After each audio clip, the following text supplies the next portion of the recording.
मैं मुंबई में जेलर के पद पर थी और वहां मेरी नाइट ड्यूटी लगती थी। एक रात एक महिला कैदी को लेबर पेन हुआ तो उसे अस्पताल ले जाने की ड्यूटी मुझे ही दी गई। उस औरत ने एक बच्चे को जन्म दिया और बोली, मेरे बच्चे को तुम रख लो, मैं नहीं चाहती कि ये इस जेल में रहे। मैं तो वैसे ही बे औलाद थी, इसीलिए बच्चे को छुपाकर मैं तुरंत घर ले आई। बच्चे की शक्ल देखकर मेरा पति चौंक गया और बोला, इस बच्चे को तुरंत इसकी माँ के पास छोड़ कर आओ।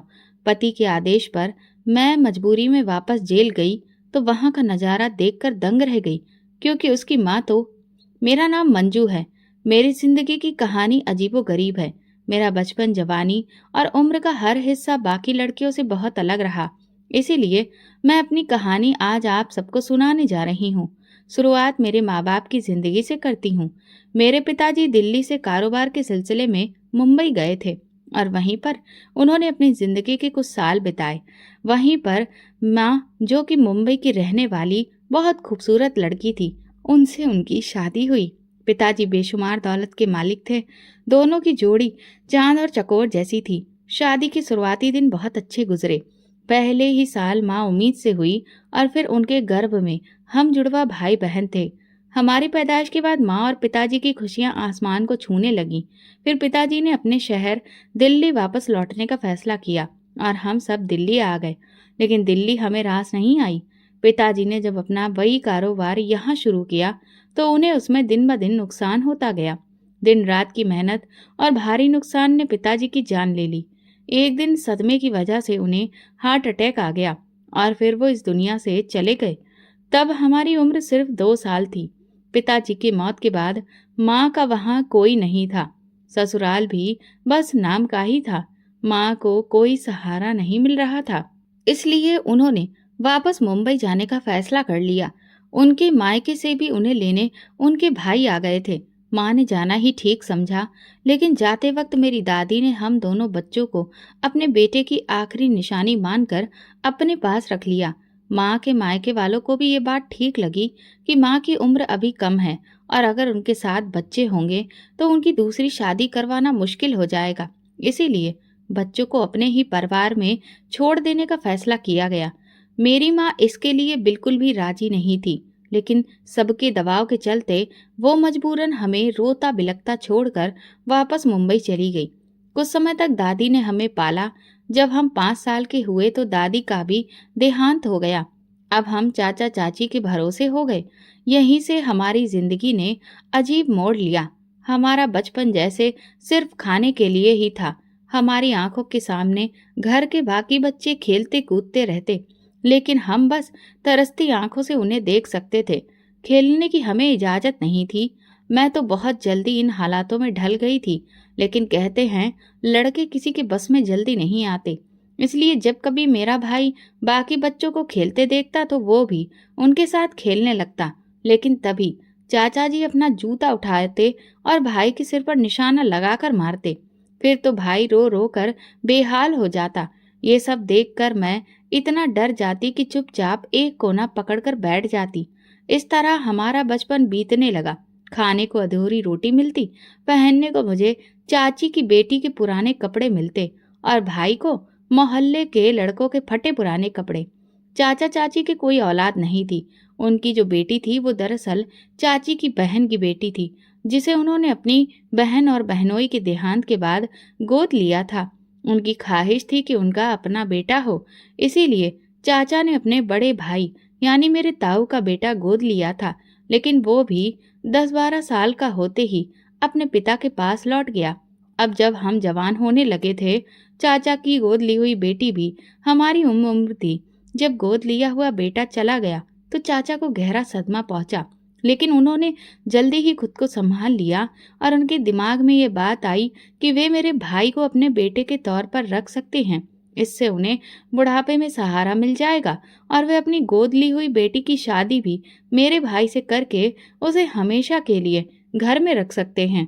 जब तक उनके पास गोद लिया हुआ बेटा था, उन्होंने मेरे भाई को नौकर जैसा समझा था। लेकिन जैसे ही उनके दिमाग में यह आइडिया आया, मेरे भाई की किस्मत बदल गई। अब वो उसके लिए अच्छे कपड़े, अच्छा खाना लाने लगे और उसकी पढ़ाई भी शुरू करवा दी। हालांकि पहले उन्होंने हमारा स्कूल छुड़वा दिया था, लेकिन अब फिर से पढ़ाई शुरू करवा दी गई। हम दोनों भाई बहन दिल लगाकर पढ़ने लगे। हमारी माँ बहुत खूबसूरत थी और इसी वजह से हम दोनों भी अपने बाकी रिश्तेदारों से कहीं ज्यादा खूबसूरत थे।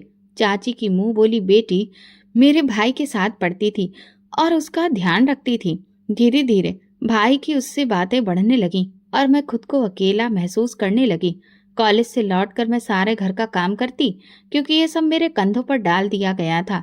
रात तक काम करते करते मैं थक जाती और सुबह कॉलेज जाने का मन नहीं करता।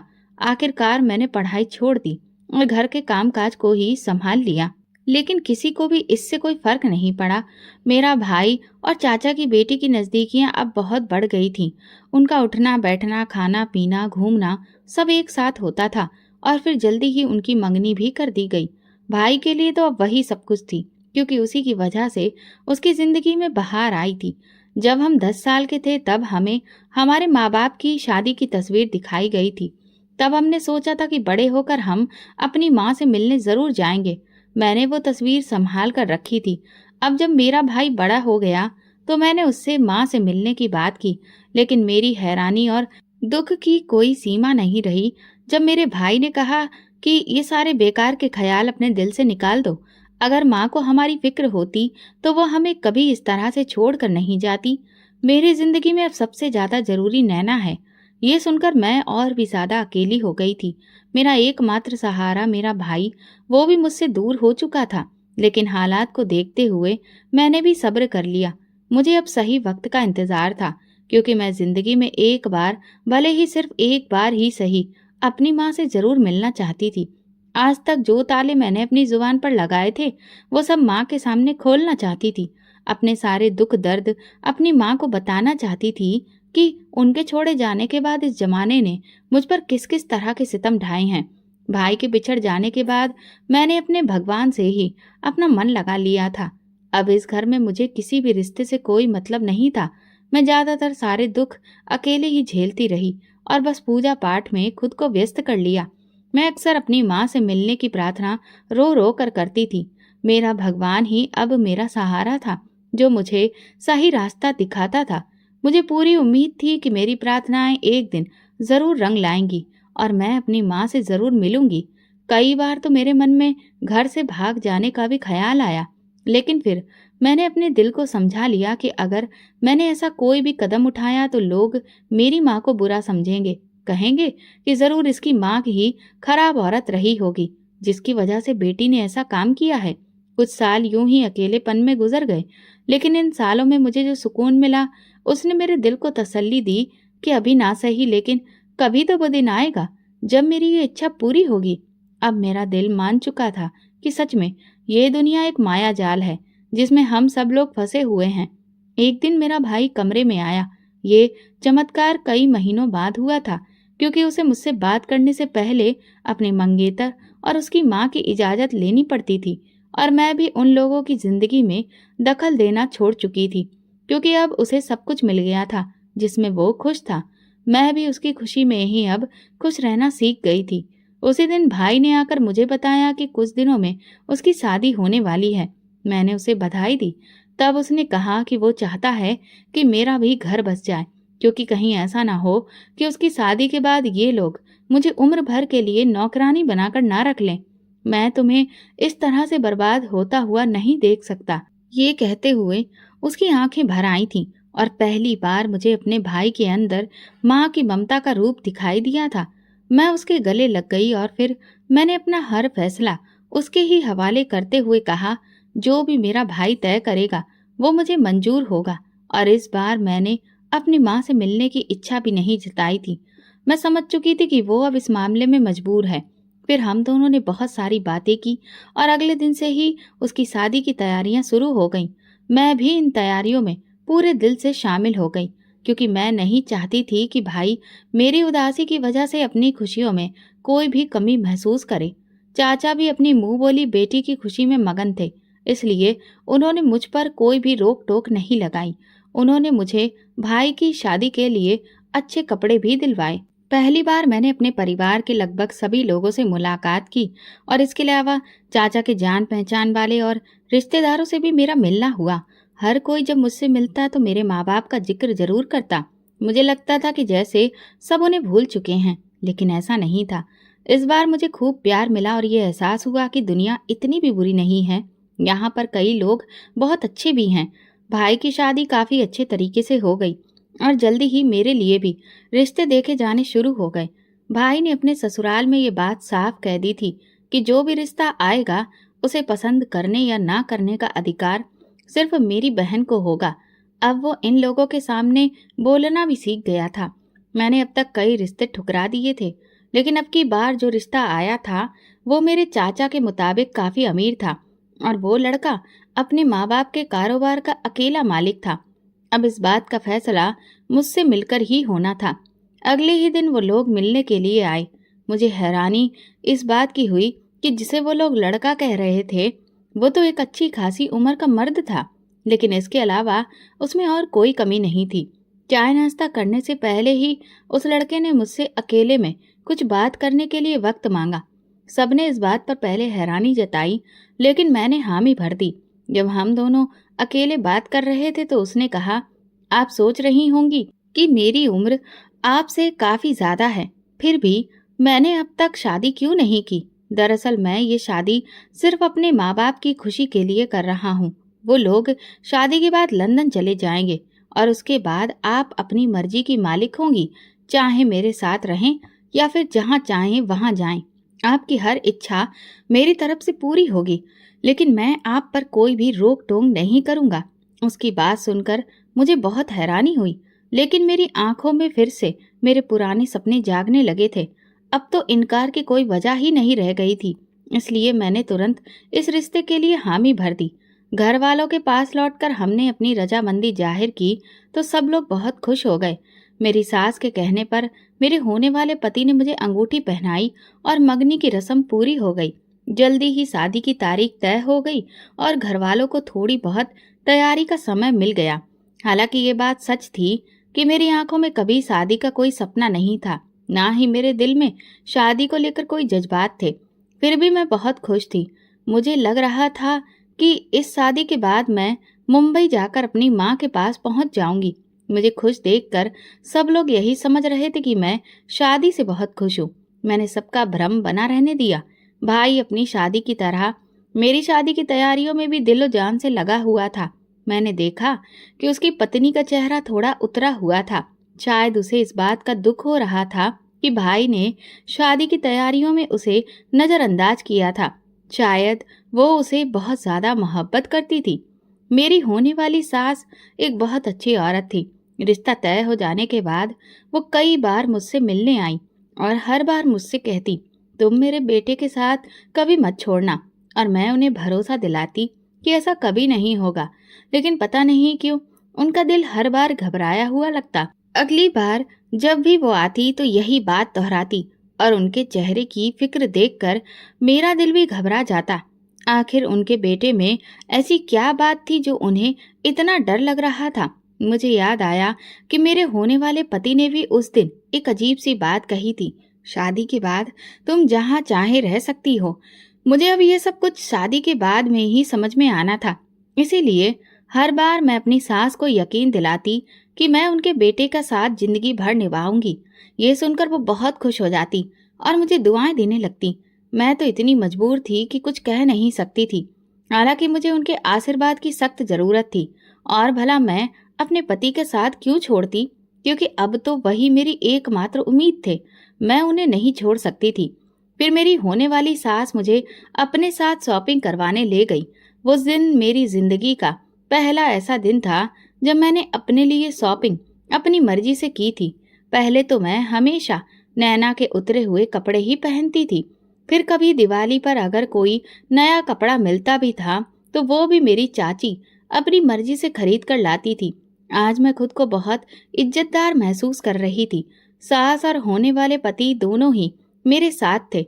उन्होंने मुझसे कहा कि मैं अच्छी से अच्छी और महंगी से महंगी चीज पसंद करूं। वे दोनों मेरी पसंद की गई ज्वेलरी और कपड़ों को देखकर बहुत खुश हो रहे थे। कहीं ना कहीं मैं भी ये सब देखकर दिल ही दिल में बहुत खुश थी। आखिर मैं भी एक लड़की ही थी जो जिंदगी भर अच्छी चीजों के लिए तरसती रही थी। इतना सब कुछ देखकर मुझे अपनी किस्मत पर यकीन नहीं हो रहा था। आज मेरी किस्मत मुझ पर मेहरबान हुई थी तो इन लोगों ने मुझे कदमों से उठाकर सीधा अपने सिर पर बिठा लिया था। शायद ये सब मेरी प्रार्थनाओं का सिला था जो मैं रो रो कर भगवान से करती थी। मैं अपने भगवान की बहुत शुक्रगुजार थी और अब आगे भी मेरी इच्छाएं पूरी होंगी इस बात की मुझे उम्मीद होने लगी थी।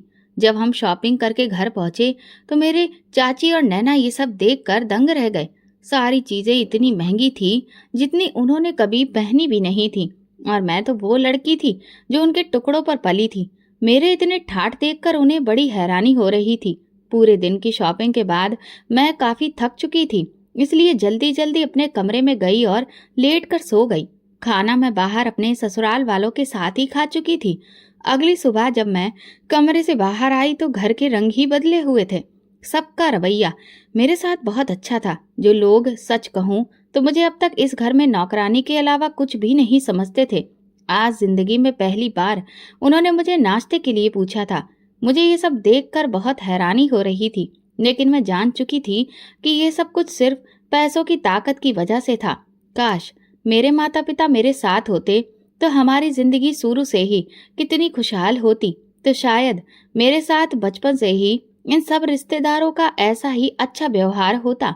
लेकिन हमने अपने बचपन के कितने ही साल बेगानों जैसी जिंदगी में गुजार दिए। इससे पहले कि मैं हाँ या ना कहती, वे लोग पहले ही मेरे लिए नाश्ता ला चुके थे। मैंने भी मुस्कुराकर उन्हें धन्यवाद कहा। सारी जिंदगी मैंने उनसे कोई शिकायत नहीं की थी, तो अब जाते जाते मैं उनका भरम नहीं तोड़ना चाहती थी। उन्हें यही गुमान रहने देना चाहती थी कि उन्होंने हमारी परवरिश की है और हमारे माँ बाप के ना होने पर हमें पाला है।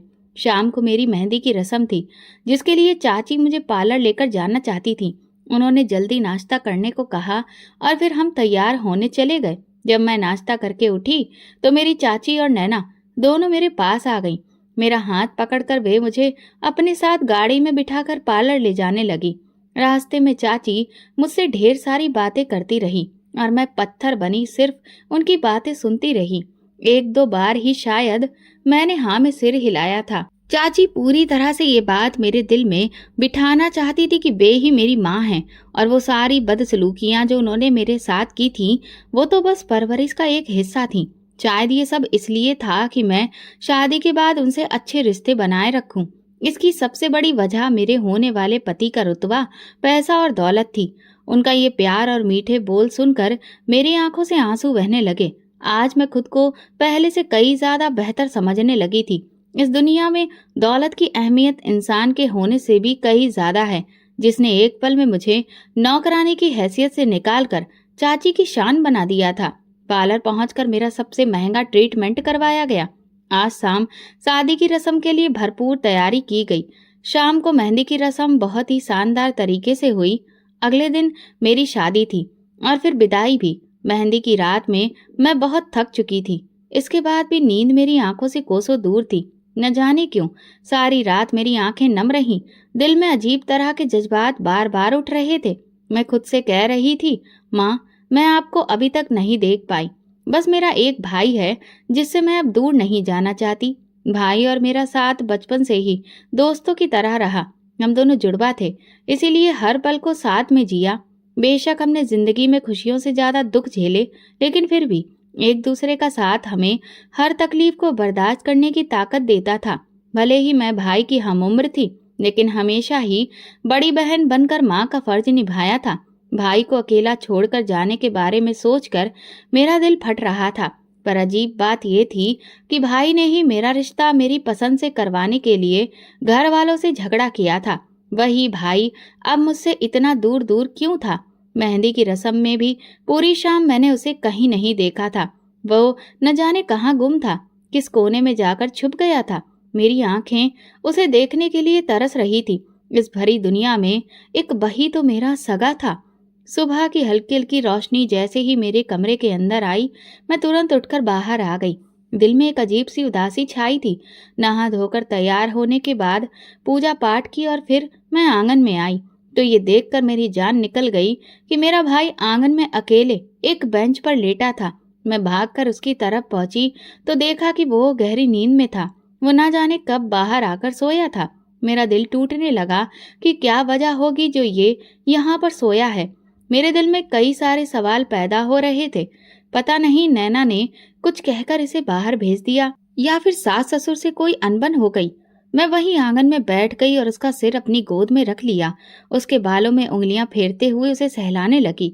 उसका मासूम चेहरा देखते देखते न जाने कब मेरी आंखों से अपने आप आंसू बहने लगे और फिर वे उसके गाल पर गिर गए, जिससे वो जाग गया और चौंक कर बोला, अरे मंजू, तुम कब आई? उसने उठने की कोशिश की लेकिन मैंने उसे रोक लिया और बोली, यही मेरी गोद में लेटे रहो और बताओ, तुम इस तरह अकेले बाहर क्यों सोए थे? एक ही सांस में मैं उससे वो सारे सवाल पूछने लगी जो उसे अकेला सोते देखकर मेरे मन में आए थे। वो हंसकर पेट सहलाते हुए बोला, अरे मेरी प्यारी बहन, घबराओ नहीं, तुम्हारे भाई को कोई दुख नहीं है।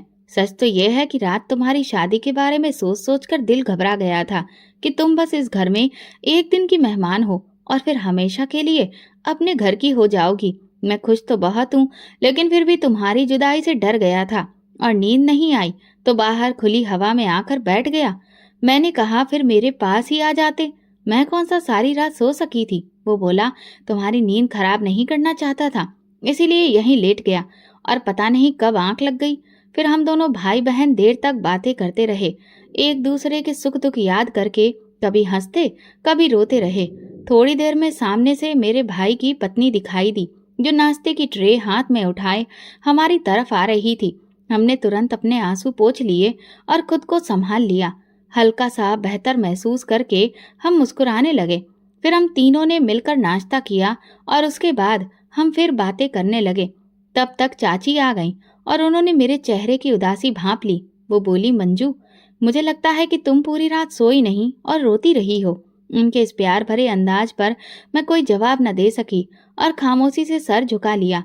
उन्होंने मुझसे कहा, चलो तुम थोड़ा आराम कर लो, दुल्हन का ऐसा उतरा हुआ चेहरा अच्छा नहीं लगता। मैं अपने कमरे में आ गई। मेहमानों की आवाज आई अब शुरू हो गई थी, जिसकी जिम्मेदारी मेरे भाई और भाभी उठा रहे थे। वे लोग अपने काम में लग गए और मुझे अब नींद आने लगी, इसलिए मैंने सोना ही ठीक समझा। मैं पूरी रात जगी रही थी, इसीलिए बिस्तर पर जाते ही नींद ने मुझे घेर लिया। वक्त का मुझे पता ही नहीं चला और किसी ने मुझे डिस्टर्ब भी नहीं किया। आंख खुली तो किसी ने मेरे कमरे के दरवाजे पर दस्तक दी थी। देखा तो शाम के 4 बजे थे। मैं इतनी देर तक सोती रही, ये देखकर मैं हैरान रह गई और भागकर मैंने दरवाजा खोला। दरवाजे पर चाची जी एक बहुत बड़ा सा बैग लिए खड़ी थीं और उनके पीछे 3-4 लड़कियां थीं, जो शायद उन्होंने पार्लर से मुझे तैयार करने के लिए बुलवाई थी। चाची ने मेरी तरफ बढ़ते हुए कहा, बेटा, जल्दी से नहाकर ये कपड़े पहन लो और ये कुछ ब्यूटिशियन आई हैं तुम्हें तैयार करने। शादी का वक्त होने वाला है और बाहर कुछ मेहमान भी आ चुके हैं, इसलिए ज्यादा टाइम मत लगाना, सब जल्दी जल्दी करना है। उन्होंने ब्यूटिशियन को भी हिदायत दी और फिर मुझे वॉशरूम में भेज दिया। जब ब्यूटिशियन मुझे तैयार कर रही थी तो मैं खुद को आईने में देखने लगी। मुझे तो यकीन नहीं हो रहा था कि ये मैं हूँ। मेरा रूप कितना निखर रहा था। आज तो मैं जैसे जमीन की नहीं आसमान की लग रही थी। ये सब मेरी माँ की बदौलत था, क्योंकि मेरी शक्ल सूरत बिल्कुल उन्हीं पर गई थी। आज आईने में खुद को देखकर मेरा दिल बार बार कह रहा था कि काश मैं अपनी माँ से मिल सकती और उनका आशीर्वाद लेती। शायद ये जिंदगी में पहली बार था जब मैंने इतना श्रृंगार किया था, क्योंकि इससे पहले मैं ना तो इस तरह से तैयार हुई थी, ना कभी इतना मेकअप किया था। कभी जरूरत महसूस ही नहीं हुई। इसका कारण था कि मैं कहीं आती जाती ही नहीं थी और ना मेरे पास इतना सारा मेकअप था। लेकिन मेरी किस्मत भी क्या खूब रंग लाई थी। जिन चीजों के लिए मैं जिंदगी भर तरसती रही, वे एक झटके में ही मेरे कदमों में आ पड़ी थी। लेकिन ये भी सच था कि इन सब चीजों की ना तो मुझे कभी जरूरत महसूस हुई और ना ही इनकी कोई अहमियत मेरी नजर में थी। मेरे दिल की तमन्ना बस यही थी कि मैं एक बार अपनी माँ से मिल सकूं। मेकअप पूरा हो जाने के बाद जब ब्यूटिशियन ने मुझे ज्वेलरी पहनाना शुरू किया तो वो थककर कहने लगी, क्या आपके ससुराल से तो बहुत सारी ज्वेलरी आई है। उन्होंने मुझे सिर से लेकर पांव तक अलग अलग भारी कीमत के सोने के जेवर पहनाए, जिन्हें देखकर वहां मौजूद तमाम लड़कियों की आंखें फटी की फटी रह गईं। फिर जब मेरा मेकअप कंप्लीट हो गया तो मुझे हॉल तक ले जाने के लिए मेरी चाची और नैना भाभी आए। मुझे वहां देखकर सारे रिश्तेदार हैरान थे। जिन लोगों ने कभी मुझे कोई वैल्यू नहीं दी थी, आज इस कदर मेरी बारात में शामिल होने आए थे कि पहले कभी हमारे पूरे परिवार में ऐसी किसी की भी शादी नहीं हुई थी। मुझ पर नजर पड़ते ही मेरी सास तुरंत भागकर मेरे पास आई और चाची से मेरा हाथ छुड़ाकर मुझे तुरंत संभाल कर स्टेज पर ले गई। स्टेज पर पहुंचते ही मेरे पति मेरे स्वागत के लिए खड़े हो गए। इसके बाद हमारी शादी की सारी रस्में शुरू हुई। विदाई में रो रो कर मेरा बुरा हाल था, लेकिन फिर मैं अपने ससुराल पहुंच गई और वहां का घर देखकर मुझे किसी स्वर्ग का एहसास हो रहा था।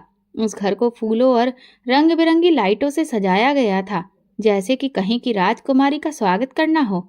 जब मैं अपने कमरे में पहुंची तो वो कमरा फर्श से लेकर छत तक सब कुछ लाल गुलाबों से सजा था। मेरे कदमों में फूल ही फूल थे। गुलाब तो मुझे हमेशा से पसंद थे, लेकिन किस्मत इतने सारे गुलाब मुझ पर कभी न्यौछावर कर देगी, ये मैंने कभी नहीं सोचा था। मुझे बेड पर बिठाकर उन्होंने कहा, मैं अभी तुम्हारे दूल्हे को बुलाती हूँ। ये कहकर वो बाहर चली गई और मैं ध्यान से उस कमरे को देखने लगी। जब मेरे पति कमरे में आए तो मैं थोड़ा सहम गई। ये वक्त बहुत अजीब था, जहाँ एक तरफ प्यार का एहसास था, वहीं दूसरी तरफ मैं डरी हुई भी थी। पति मेरे पास आकर बैठे और बहुत देर तक बातें करते रहे। उनके लहजे में बहुत अपनापन था। उन्हें बातें करते सुनना मुझे बहुत अच्छा लग रहा था। फिर अचानक उन्होंने एक ऐसी बात कह दी जिससे मेरी सारी खुशी एकदम से चकनाचूर हो गई। वो बोले, मेरे ख्याल से मेरे माँ बाप अब सो चुके होंगे, इसलिए मुझे भी अब अपने कमरे में जाना चाहिए। मैं उनकी बात पर बहुत हैरान हुई, लेकिन उनसे कुछ पूछने की मुझमें हिम्मत नहीं थी। मैं बस सवालिया नजरों से उन्हें देखने लगी। मेरी नजरों के सवाल समझते हुए उन्होंने कहा, मैंने पहले ही तुम्हें बताया था कि ये शादी मैंने सिर्फ अपने माँ बाप के लिए की है और तुम मेरी तरफ से हर तरह से आजाद हो। मैं तुम पर कोई अधिकार नहीं जताऊंगा और ना ही तुम्हें खुद पर कोई अधिकार रखने दूंगा। लेकिन हाँ, मेरी हर चीज, रुपया, पैसा तुम जैसे चाहो इस्तेमाल कर सकती हो। मेरे अलावा इस घर की हर चीज पर तुम्हारा मालिकाना हक होगा। ये कहकर वो कमरे से बाहर चले गए और मैं वहीं अकेली बैठी रही। कुछ देर पहले जो जिंदगी बहुत खूबसूरत तक रही थी और जिस पर मुझे गुमान होने लगा था, पति के इन शब्दों ने एक बार फिर से मुझे अधूरा कर दिया था। उनकी इन बातों की वजह मैं नहीं जानती थी, लेकिन जैसा भी था मुझे अब इस घर में रहना था। मैं उनकी इस बात को राज ही रखना चाहती थी, क्योंकि उनकी जिंदगी में शायद मेरे आने से उतना फर्क नहीं पड़ा था जितना फर्क मेरी जिंदगी में इस राज के खुल जाने पर पड़ता। मैंने चुप रहकर अपने पति की दूरी को अपने दिल में एक राज की तरह दफन कर लिया। सुबह मैं सब घर वालों के जागने से पहले उठ गई थी, ताकि मेरे सास ससुर को इस बात की भनक न लगे कि मेरे पति रात को मेरे साथ नहीं थे। मैंने तुरंत कपड़े बदले और खुद को संभाल लिया। मेरी सास ने आकर पूछा, मेरा बेटा कहाँ है? तो मैंने झूठ बोल दिया कि उन्हें रात को ठीक से नींद नहीं आई, इसलिए मैंने सुबह उन्हें दूसरे कमरे में आराम करने के लिए भेज दिया। ये सुनकर मेरी सास बहुत खुश हो गई और मेरी तारीफ करने लगी कि मैं उनके बेटे का अभी से कितना ख्याल रख रही हूँ। इतने में मेरे पति भी कमरे में आ गए और वहां का माहौल देखकर परेशान हो गए कि लोग क्या सोचेंगे कि हम लोग अलग अलग कमरे में सोए थे। लेकिन उनके चेहरे की घबराहट देखते ही मैंने बात संभाल ली और उनके कुछ पूछने से पहले ही कह दिया कि मैंने माँ जी को बता दिया है कि आप रात को सही से सो नहीं सके थे, इसीलिए सुबह दूसरे कमरे में सोने गए थे। उन्होंने मुस्कुराकर मेरी तरफ देखा और फिर सास ने हम दोनों को जल्दी से नाश्ता करने के लिए कहा। हम दोनों नाश्ते की मेज पर पहुंचे तो वहां उन्होंने वापस लंदन जाने की खबर सुनाई। उनके जाने की बात सुनकर मैं थोड़ी उदास हो गई तो उन्होंने कहा, हम हमेशा से वहीं रहते थे, यहाँ का कारोबार तो तुम्हारा पति संभालता है, इसीलिए मैं उसकी शादी के लिए परेशान थी। अब तुम आ गई हो तो अब मैं इस फिक्र से भी आजाद हो गई हूँ। नाश्ते के फौरन बाद ही उन्होंने अपनी पैकिंग शुरू कर दी। मैंने आज पूरा दिन सास की मदद की और शाम को वे लोग रवाना हो गए। उनके जाने के बाद मुझे घर में बहुत अकेलापन महसूस होने लगा, क्योंकि अब मेरे पति का रवैया बहुत बदल चुका था। वो पहली रात से ही मुझसे दूर रहते थे, न ज्यादा बात करते, बस अपने कमरे में रहते और ऑफिस चले जाते।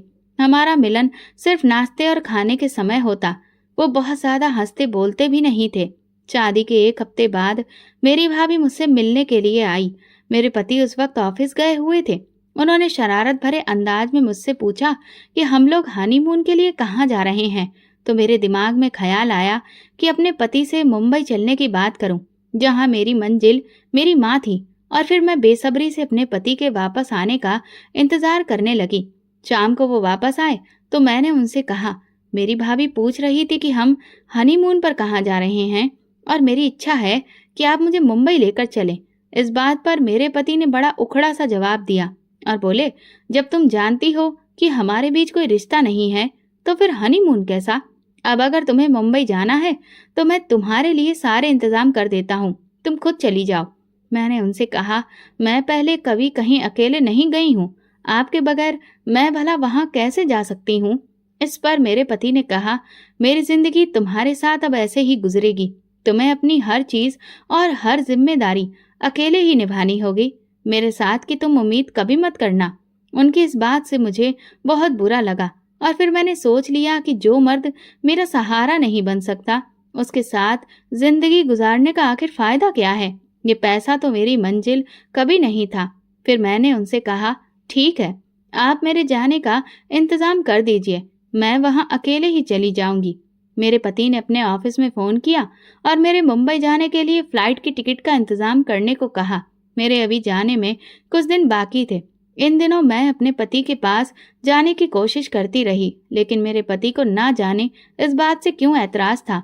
उन्होंने मुझे अपनी मर्जी की जिंदगी गुजारने की इजाजत दी थी और उसका नतीजा ये था कि फिर मैं जल्दी ही मुंबई आ गई। यहाँ आकर मेरे पास माँ की एक तस्वीर के अलावा कुछ भी नहीं था। रहने का बंदोबस्त भी मेरे पति ने कर दिया था और चलते वक्त मुझे काफी सारे पैसे भी दे दिए थे। लेकिन यहाँ पर अब मुझे अपने भविष्य को बेहतर बनाने के लिए एक रोजगार की जरूरत थी, क्योंकि मुझे नहीं पता था कि अब मैं कब तक अपनी माँ को ढूंढ पाऊंगी। तब तक तो मुझे जिंदगी जैसे तैसे करके यहीं पर गुजारनी ही थी। पति के दिए हुए पैसे भी धीरे धीरे खत्म होने लगे थे। मैं अपने चाचा और भाई से भी कुछ मांग नहीं सकती थी, क्योंकि अगर उन्हें पता चल जाता कि मैं मुंबई आ गई हूँ तो फिर उन्हें बहुत ऐतराज होता। इसीलिए मैं उन्हें बिना बताए चली आई थी। अब मुझे यहाँ रहते हुए तकरीबन 6 महीने हो गए थे, लेकिन अभी तक मैं अपनी माँ का कोई भी पता नहीं लगा सकी थी।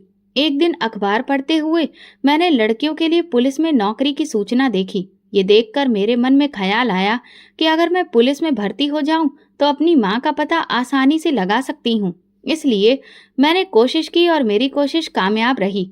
तकरीबन कई महीनों की लगातार कोशिश और सख्त ट्रेनिंग के बाद मैं अब मुंबई पुलिस में जेलर बन गई थी। अपने भाई और चाचा से अब मेरा सिर्फ इतना ही वास्ता था कि मैं उनसे फोन पर बात करती रहती थी और अपने हाल चाल देती रहती थी। मैंने अपनी नौकरी लग जाने की बात अपने पति को बताई, जिसे सुनकर वो काफी खुश हुए और मुझे बधाई देने लगे। लेकिन मैंने उनसे कहा कि मैं आपकी बधाई सिर्फ इसी शर्त पर कबूल करूंगी जब आप मुझे यहाँ पर आकर सामने से बधाई देंगे। मेरी शर्त को वो मान गए और मैं खुशी खुशी उनका इंतजार करने लगी। वो जल्दी ही मुझसे मुंबई मिलने आए। मैंने उन्हें यहाँ खूब घुमाया फिराया। अब वो मेरे साथ पहले से अच्छा रवैया रखने लगे थे। उनकी आदतों में काफी बदलाव आ चुका था। फिर उन्होंने मुझे बताया कि उन्हें स्वास्थ्य से जुड़ी हुई कुछ समस्याएं थीं, जिसकी वजह से वो मुझसे दूर दूर रहते थे। और मेरे मुंबई चले जाने के बाद उन्होंने लगातार इलाज करवाया, जिससे अब वो बिल्कुल ठीक हैं और मेरे साथ बहुत खुश भी हैं। अब अक्सर उनका दिल्ली से मुंबई आना जाना लगा रहता था। अपने बिजनेस के सिलसिले में वो कुछ दिनों तक दिल्ली में रहते थे, लेकिन जैसे ही वहां से फुर्सत मिलती तो वापस मेरे पास मुंबई आ जाते। उन्होंने माँ को ढूंढने में मेरी बहुत मदद की, लेकिन अभी तक हमारी कोशिशें बेकार रही थीं। इन्हीं दिनों जब मेरे पति मेरे पास आए हुए थे, मेरी नाइट ड्यूटी जेल में लगी थी, जहां पर अचानक एक कैदी औरत की तबीयत खराब हुई और उसने एक बेटे को जन्म दिया। मैं वहां उसके पास ही थी जब उसने कहा कि मेरे बच्चे को तुम अपने साथ ले जाओ। मैं नहीं चाहती कि ये भी मेरी तरह जेल में पले। पहले उस औरत को कई सालों की सजा सुनाई गई थी और मेरा दिल तो वैसे भी ममता से भरा हुआ था, क्योंकि मैं खुद अपनी माँ के लिए सालों से तड़पती आ रही थी। इसलिए मैंने सोचा कि मैं इस बच्चे को माँ का प्यार दूंगी।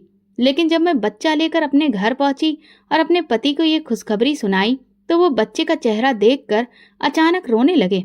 मुझे उनके इस तरह से रोने पर बहुत ताज्जुब हुआ और जब मैंने उनसे वजह पूछी तो उन्होंने बताया कि वो भी अपने माँ बाप को इसी तरह से मिले थे और उनके माँ बाप ने उन्हें पाला था, लेकिन वो नहीं चाहते कि उनकी तरह एक और बच्चा जिंदगी में इस तरह से अकेला रह जाए। उन्होंने कहा, मेरे माँ बाप मुझसे प्यार तो बहुत करते हैं, लेकिन वो रहते अपनी सगी औलाद के साथ ही हैं। जिस तरह मैं अकेला तड़पता हूँ, मैं नहीं चाहता कि कोई और बच्चा भी इसी तरह से तड़पे। इसलिए तुम ये बच्चा उसकी माँ के पास ही लेकर जाओ।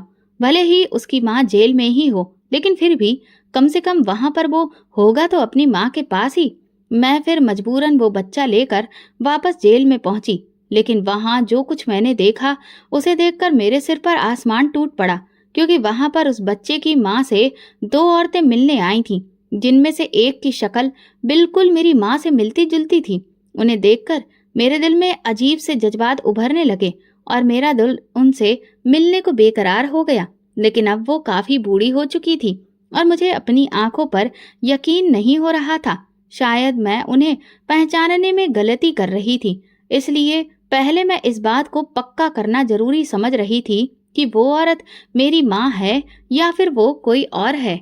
जब से मैं मुंबई आई थी, मेरे माँ बाप की शादी वाली तस्वीर हमेशा मेरे पास रहती थी, क्योंकि मुझे ये उम्मीद थी कि कभी ना कभी तो मुझे मेरी माँ मिलेगी और तब मैं उन्हें ये तस्वीर दिखाकर पहचान लूंगी। मैंने वो तस्वीर तुरंत निकाली और सीधा उस औरत की तरफ बढ़ाई। उन्होंने मुझे अपनी तरफ आते देख लिया था। न जाने क्यों वो भी मुझे अजीब नजरों से देख रही थी। शायद माँ का दिल ऐसा ही होता है, सालों बाद भी अपनी औलाद को पहचानने में वो गलती नहीं करती। मैं कुछ बोले बिना ही वो तस्वीर उनकी तरफ बढ़ा दी। तस्वीर देखकर उनके चेहरे के हाव भाव बदलने लगे। वो अजीबो गरीब तरीके से तस्वीर को देखने लगी और फिर कभी तस्वीर को देखती तो कभी मुझे। अब उनके कुछ ना बोलने पर भी मैं समझ चुकी थी कि यही मेरी माँ है। उन्होंने भी तस्वीर को पहचान लिया था। मैं उनके करीब जाकर उनके कदमों में बैठ गई और बोली, ये तस्वीर मेरे माँ बाप की है। मेरे पास अब यही उनकी आखिरी निशानी है। मैं दिल्ली से यहाँ सिर्फ अपनी माँ से मिलने की इच्छा लेकर आई हूँ और आपको देखकर मुझे लगता है कि आप ही मेरी माँ हैं। उन्होंने तुरंत मेरे सिर पर हाथ रखा और पूछा, बेटा तुम्हारा भाई कहाँ है? मेरी आंखों में आंसू आ गए। फिर भी मैंने मुस्कुराते हुए उन्हें गले लगाया और कहा, मेरा भाई अब बड़ा हो चुका है और उसकी वहीं दिल्ली में शादी भी हो चुकी है। माँ ने उस तस्वीर को होठों से लगाकर मुझे अपने गले से लगा लिया और बहुत प्यार किया।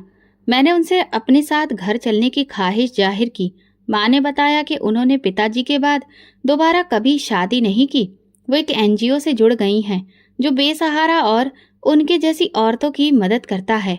आज भी वही किसी और औरत की मदद करने के लिए वहां आई थी ताकि वो अपनी औलाद को उस जेल से बाहर रख सके। मैंने माँ को अपने पति से मिलवाया और उनसे कहा कि वो अपनी बाकी जिंदगी हमारे साथ गुजारे। हम दोनों ने अब तक बहुत दूरियां झेली थी। माँ को मेरे साथ आने में कोई दिक्कत नहीं थी। मेरे पति ने हम लोगों के दिल्ली वापस जाने का सारा इंतजाम कर दिया। पूरे 2 साल बाद मैं वापस दिल्ली लौटी थी और जिस मकसद से मैं मुंबई गई थी वो अब भगवान ने पूरा कर दिया था। मैं अपनी माँ से मिल चुकी थी। मैंने अपना ट्रांसफर भी दिल्ली करवा लिया था। शाम को हम लोग एयरपोर्ट से घर पहुंचे। मैं पूरी रात अपनी माँ के साथ ही गुजारी। हम माँ बेटी ने ढेर सारी बातें की। माँ ने पिताजी के बाद अपनी जिंदगी की तमाम मुश्किलों के बारे में बताया। जितनी उलझनें मैंने देखी थी उससे कहीं ज्यादा दुख तो मेरी माँ ने सहे थे। सुबह हुई तो मैंने तुरंत भाई को फोन किया और उन्हें बताया कि माँ मेरे साथ दिल्ली आ गई है। वो सब कुछ छोड़कर 1 घंटे में मेरे घर पहुंच गया। वो दोनों एक दूसरे से लिपट कर बहुत रोए और भाई ने मुझे दिल से शुक्रिया अदा किया। वो कहने लगा, जो काम एक बेटा होकर मुझे करना चाहिए था वो एक बेटी होकर तुमने किया है। सच कहता हूँ मंजू, मैं पूरी उम्र तुम्हारा एहसानमंद रहूंगा। हम सब बहुत खुश थे। भाई ने चाहा कि माँ उसके पास रहे, लेकिन मैं इस बात पर राजी नहीं हुई और माँ को हमेशा अपने पास ही रखने की जिद करने लगी। भाई ने मेरी इच्छा का मान रखा। इसके बाद भाई रोज माँ से मिलने आता और इस बहाने हम दोनों भाई बहन की भी मुलाकात होती। मेरी जिंदगी की अब सारी कमियां पूरी हो चुकी थी, क्योंकि अब मुझे एक अच्छा पति, माँ का साथ और भाई का प्यार भी मिल रहा था। इस खुशी के माहौल में एक और खुशखबरी मुझे मिली कि मैं प्रेग्नेंट थी। अब तो माँ और मेरे पति ने मुझे सर आंखों पर बिठा लिया था। वो दोनों हर वक्त मेरे आगे पीछे रहते और मेरा ख्याल रखते। जब मैंने बच्चों को जन्म दिया तो ऐसा लगा कि अब जाकर मेरी जिंदगी संपूर्ण हो गई है। अब इसमें कोई कमी नहीं थी, कोई दुख नहीं था। मेरा अतीत भले ही बहुत दर्दनाक था, लेकिन वो मेरे लिए एक सबक था। आने वाली खुशियों ने मेरे सारे गम मिटा दिए थे।